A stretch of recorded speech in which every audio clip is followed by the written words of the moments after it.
Hi, everyone, and welcome to episode 6, which is about why you are the perfect vet right now. Have you ever had a case where you maybe were sole charge that didn't go as perfect as you would want it to? And then afterwards, you were thinking, oh God, if just this other vet had been here, this soft tissue surgeon, or if somebody who knew more about intern medicine than me, or someone who was better at ultrasounds, that's my pet peeve, than me, then this case would have gone better. I would have saved the pet, or it would have sold quicker, or whatever. I see this a lot. Like when people post, especially in emergencies, they often beat themselves up and say, "Oh, I'm not sure I was good enough for this. Was I fully prepared?" And I just want to point out that we suffer a lot from this arrival fallacy where we think, right, once I have done these courses, this course, the other one, done this webinar, done to this congress, maybe specialized in something, or once I've done this operation so many times, have had this experience, or once I have worked for an amount of years, like then I'm a good vet, and then I can take on any case then, because then I'll be really good enough. And it's the same arrival fallacy we have, for example, around money, which is like, well, once I'm rich, then I'll be happy. Once I have this money, I'll be happy. And if you're not happy now, for example, with the money you already have, then the more money you make, you're just going to spend more money, and you're always going to be like running after this goal that's in front of you, which is the arrival fallacy. Once I get there, then I'll be happy. Or in the case of being a perfect vet, then I'll be good enough as a vet, and then I can for sure solve any case and I'll be super confident. It's just never going to happen. And why is this? Because once you fall into this pit of perfectionism, we rarely actually set a specific goal. Like, when is perfect enough? Like, can you actually say, okay, once I have done 2 stomach torsions by myself, and once I have completely dominated, I know exactly what's on an ECG, and once, and so on. Like, have you got a specific list that says, once I can dominate this, then I am the perfect vet, no matter what? I'm sure you haven't. You always, if you're anything like me and everyone I've ever talked to and coached, we always have this like vague idea that once we specialize in something, or once we feel a bit better about something, then we'll be good enough, right? And then we can stop beating ourselves up for not being the perfect vet for this patient. And one part of this is, for me, it's, for example, it's imaging, like ultrasound. That is my biggest thing I just don't seem to be good at. I try to practice, but I just get so bored. I mean, it's just black and white, right? So I don't have for some reason, I just don't have the incentive to really get into it and do it on all I know I should do it on all the patients that I kind of have available. I'm just don't seem to get that. So I'm actually never that good at it. But when I compare myself to someone who is a crack at doing ultrasounds, I am just comparing one aspect of something they're really good at with like whole me. And I forget that, like, I'm not just a vet that doesn't know how to do ultrasounds. I have all these other things that I'm good at, right? I have all the experience I've got behind me. I've got all the human experiences, my childhood, my past, my personality, all the cases I've seen, all the different like random courses I've taken, and all that is like a whole being, very complex, right? Like, there's nobody like me, there's no vet like me, and there's no vet or human exactly like you. And I love to say that whoever comes in through the door, you are the perfect vet for that patient in that moment, because you were there, right? The other perfect ultrasonographer or soft tissue surgeon, they weren't there in that moment. You were the one for the patient, and you were meant to be there for that patient with all the baggage you bring, good baggage and bad as well, like childhood traumas, like whatever it is. Maybe the patient ends up dying, but you have experience with some loved ones dying, so you have so much empathy for these patients that kind of weighs up for you maybe not get to the diagnosis in time. It's a bit extreme, but you know what I mean, right? It's a bit like, and here's a cooking analogy. Let's say that you work in a little beach restaurant down. So where I live in Malaga, we have these chiringuitos that are like little restaurants on the beach, and they are like super cheap. Not so much anymore with inflation, but they're still pretty cheap. So let's say you're the chef there and you're making this chocolate mousse. and it comes out okay, but it's not perfect. And you're thinking, oh my God, if I had just been this Michelin super chef, then this chocolate mousse would have come out perfect, just like in the books. But the thing is, if you were a Michelin chef, like, first of all, you probably would not be working in a beach restaurant. And second, like, the price you would have to ask for that mousse for all your work and experience and courses, like, people that go to a beach restaurant would never pay that.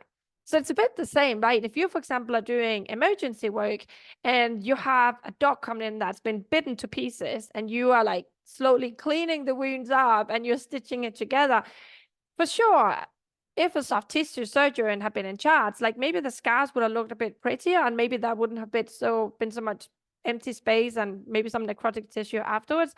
But soft tissue surgeons, they don't tend to do emergencies. They get paid at another level for their specialty, and they just don't do emergency work normally, right? So you are the one that were there for the animal. Have you not been there, nothing would have been done. So you need to like get over this. Like if somebody else had been there, it would have been better. Another thing of this is that our brains, like veterinary brains, we are such problem solvers, but we are also problem finders. So we try to find the problem so we can solve it, which means that whenever you have had a patient, your brain is going to look for the problems that may have arisen from you not being good enough. It's just something our brains do on default because we have trained them so hard to find the problems, what the problem exactly is, diagnose, and then we can treat, right? So even if there isn't actually a problem, your brain will still try and find it. And it could be, for example, I wish I had been a soft tissue surgeon and then I would have done this stitch up much better.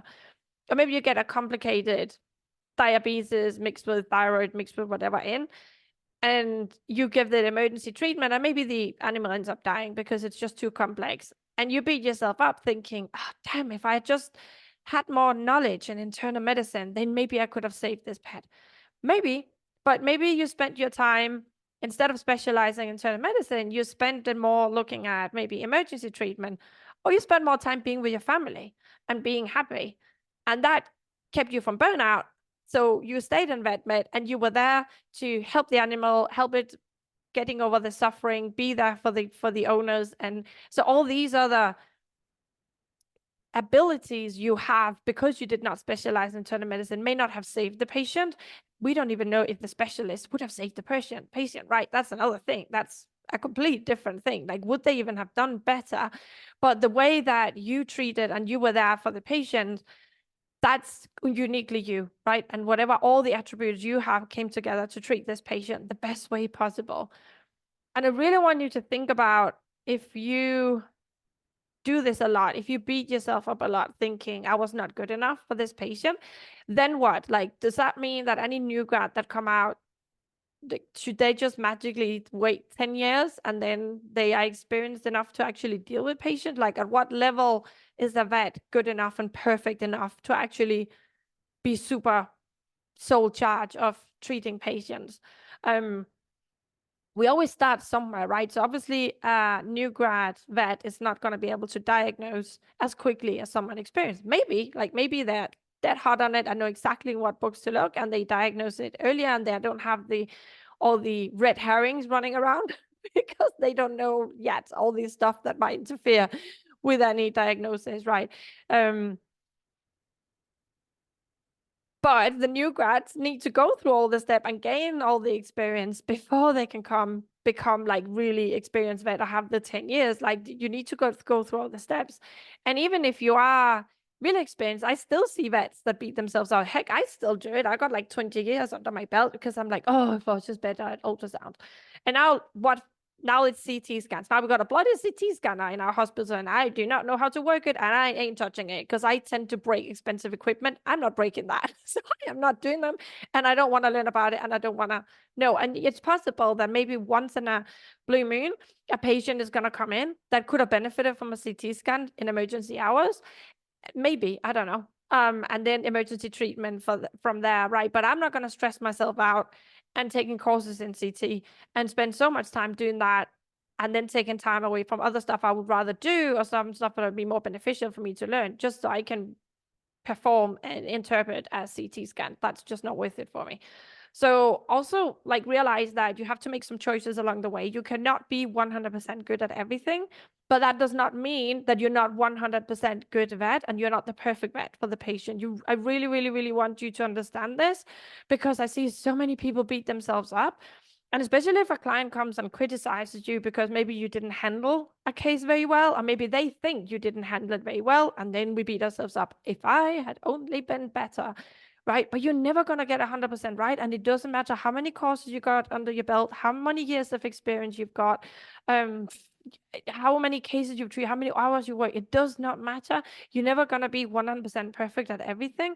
And you need to believe that right now, in this instant, as you're listening to this podcast, you are good enough. You're 100% the perfect vet for any patient that comes in through the door. Okay? I want you to have that right on a post-it. I am the perfect vet for this patient in this moment right now, just because I am here and my whole me and all my abilities I have gained throughout my life, throughout my studies, throughout my work, all this come together for this patient right now. And that is perfect. All right. I hope you enjoyed this. And don't forget, you are the perfect vet right now.